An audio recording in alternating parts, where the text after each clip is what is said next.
Bonjour à tous, j'espère que vous allez bien. On se retrouve aujourd'hui pour une nouvelle vidéo où je vais vous parler de mes stages en RSE. Je pense que c'est un sujet qui intéresse beaucoup, en tout cas moi j'aurais bien aimé avoir une vidéo d'une fille m'expliquant qu'est-ce qu'elle a fait pendant ses stages RSE, qu'est-ce que ça veut dire en fait concrètement être stagiaire en RSE dans un département RSE. Sachant que moi j'ai fait 3 stages en RSE, mais je vais peut-être davantage vous parler de mes 2 premiers stages qui étaient dans des grosses entreprises. J'étais stagiaire dans des départements RSE. Alors pour commencer, mon premier stage, je l'ai fait à moitié dans une fondation d'entreprise, à moitié en RSE pour une des filiales du groupe. Qu'est-ce que c'est une fondation? C'est une entité qui est rattachée à l'entreprise. Nous, on était sous l'égide de la Fondation de France. Ça veut dire qu'on ne peut pas faire tout et n'importe quoi avec notre argent. Et on aidait des associations. Je mettais en relation les collaborateurs et les associations pour que les collaborateurs puissent faire du mécénat de compétences au sein des associations. Donc apporter leurs compétences aux associations, passer du temps avec des enfants si l'association aide, je sais pas, des adolescents, des enfants, etc. Parler de leur parcours, leur faire bénéficier de leur réseau, les prendre sous leur aile, etc. C'était des associations de ce type-là dont la fondation s'occupait, et elle faisait également un appel à projet. C'est un appel à projet sur un certain sujet, il faut répondre à plusieurs critères pour être éligible. Tu envoies ton dossier, tu es présélectionné ou non. Après, on t'envoie une certaine somme d'argent suivant si tu as été sélectionné. Voilà en gros pour la fondation, mais par exemple vous avez la fondation Louis Vuitton qui s'occupe de mettre en avant des œuvres d'art, alors que Louis Vuitton ils font du luxe, etc. Ils font pas forcément des œuvres d'art. Être dans une fondation d'entreprise, c'est assez large. C'est un bon premier pas dans le monde de la RSE, même si c'est pas de la RSE pure et dure, ça fait partie de la responsabilité de l'entreprise. D'ailleurs la RSE, c'est la responsabilité sociale et environnementale de l'entreprise. Pour moi c'est responsabilité sociale de l'entreprise, mais il y a l'aspect environnemental qui rentre en compte. Qu'est-ce que ça veut dire concrètement? En fait, la RSE, c'est la responsabilité qu'a l'entreprise sur les externalités négatives que vont avoir les activités de l'entreprise et ses décisions. Donc en fait, sur l'ensemble de ses parties prenantes, donc ça veut dire des collaborateurs, ses clients, ses fournisseurs, et plus largement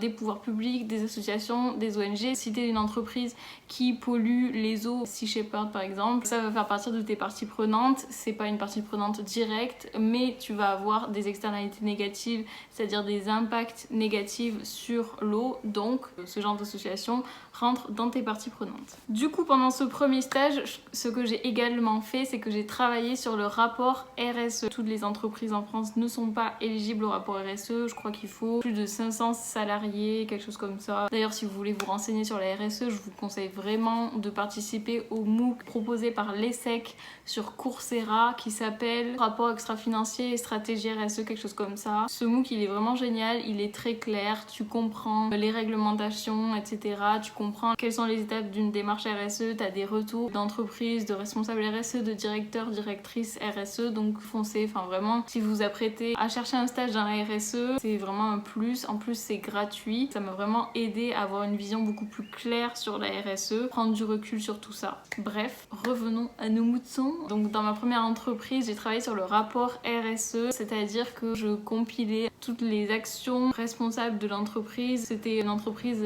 tournée vers le social et qui donc faisait des actions plus sociales, c'est-à-dire pour favoriser la diversité, l'accès à l'emploi des personnes en situation de handicap. Elle faisait beaucoup de choses pour développer les compétences de ses collaborateurs, plein de choses comme ça. Et en fait, ses engagements principaux, elle les a développés après avoir complété une matrice de matérialité. Une matrice de matérialité, qu'est-ce que c'est? C'est, tu demandes en fait à tes parties prenantes que tu as cartographiées de te dire quels sont selon eux les enjeux les plus importants parmi des enjeux que tu as présélectionnés. Et tu les matches avec les enjeux qui sont le plus importants pour la direction. Grâce à ce match de ces deux données, tu as un tableau avec les enjeux qui sont le plus importants pour les deux parties, on va dire. Et à partir de cette matrice de matérialité, l'entreprise avait défini des engagements qui regroupaient les enjeux les plus importants pour les deux parties. Et ensuite, suivant ces engagements, elle va développer des actions pour y répondre avec un suivi avec des indicateurs. Donc souvent, le boulot des stagiaires, ça va être de s'occuper du rapport RSE, de rassembler les données, beaucoup de rédaction. C'est une bonne première entrée dans le monde de la RSE. Moi, je sais que j'étais allée interviewer un collaborateur à Strasbourg, donc ça avait été très chouette parce que je me suis baladée du coup. Voilà, et puis tu te rends compte de tous les thèmes qui rentrent dans la RSE, donc ça c'est assez chouette. Après bon, c'est pas le truc le plus passionnant, mais c'est une bonne première entrée. J'avais aussi vu ma manager s'occuper de la déclaration de performance extra-financière. C'est un document où l'entreprise répertorie tous ses risques risques auxquels elle est confrontée si elle n'agit pas et qu'est-ce qu'elle met en place pour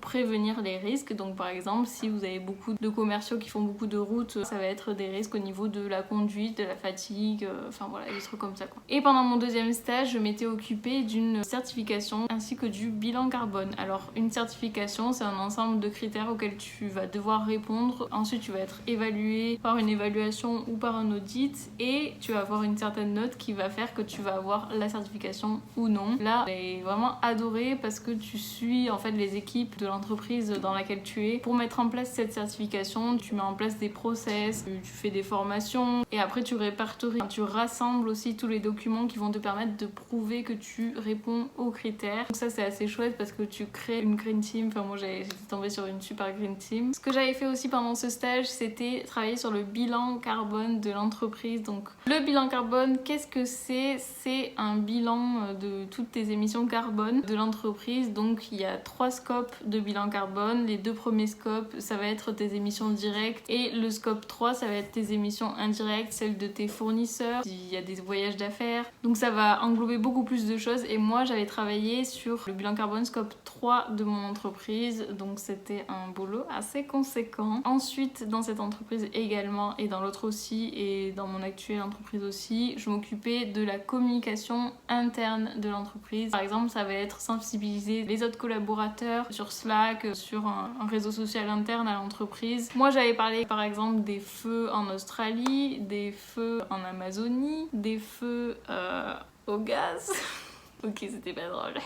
Je parlais par exemple de l'actualité RSE, de ce qu'on mettait en place, de si telle ou telle filiale ou entreprise avait obtenu telle certification, si on faisait tel événement avec telle association quand j'étais à la fondation. Je faisais des articles sur les éco-gestes, sur le bien-être au travail, la pollution numérique, les éco-gestes pour réduire sa pollution numérique. Enfin voilà, le but c'est de sensibiliser les gens, de faire prendre conscience aux gens de tous ces enjeux-là. On faisait aussi une veille réglementaire pendant mon deuxième stage.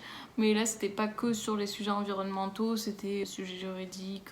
Après, pendant tes stages, selon les besoins, les choses comme ça, tu vas être amené à travailler sur différentes choses aussi. Hein. Tu restes en stagiaire. Hein. Si faut que tu fasses des photocopies, t'en feras. Je rigole.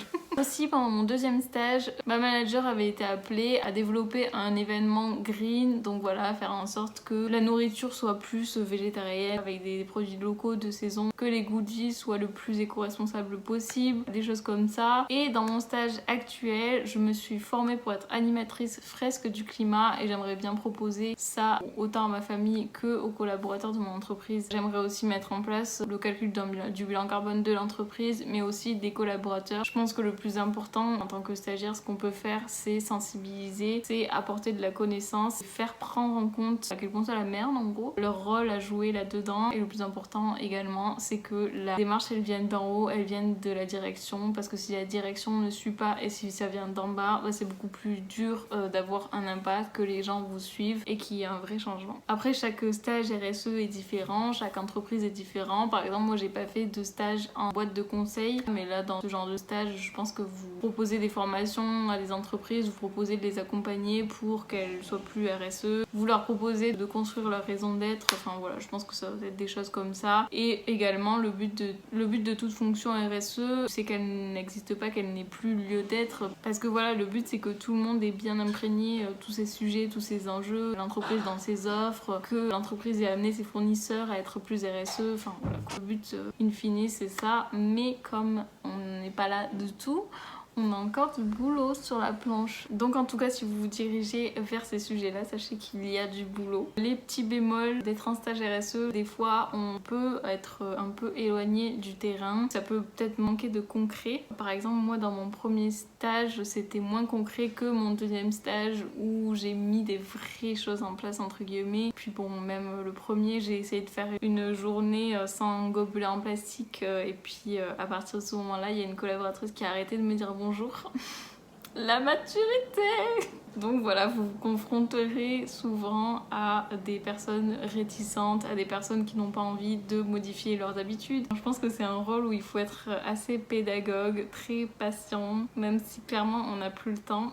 mais c'est pour ça que c'est important d'embarquer avec soi les personnes haut placées, la direction. S'ils sont pas conscients ou s'ils sont pas à l'écoute de ces sujets-là, voilà, ça va être compliqué. Mais moi, ce que j'observe, c'est que de plus en plus de dirigeants, de plus en plus de personnes sont plus conscientes de ces sujets-là. Les choses avancent, il y a de plus en plus de petites startups qui se développent autour de ces sujets-là. Et puis même quoi, enfin, la nouvelle génération, nous, ce qu'on veut, c'est du sens dans notre travail, c'est savoir pourquoi on fait les choses, pas juste se lever le matin pour un salaire. Donc voilà, j'espère que cette vidéo vous aura plu. N'hésitez pas à me poser vos questions en commentaire, ou alors si vous avez d'autres questions vraiment très spécifiques et que vous voulez pas les poser en commentaire, n'hésitez pas à me les poser directement en DM sur Instagram. Je me ferai un plaisir de vous aider, de répondre à vos questions. Sur ce, prenez soin de vous. Je vous souhaite une très bonne journée et surtout croyez en vous et mangez du chocolat. Bisous.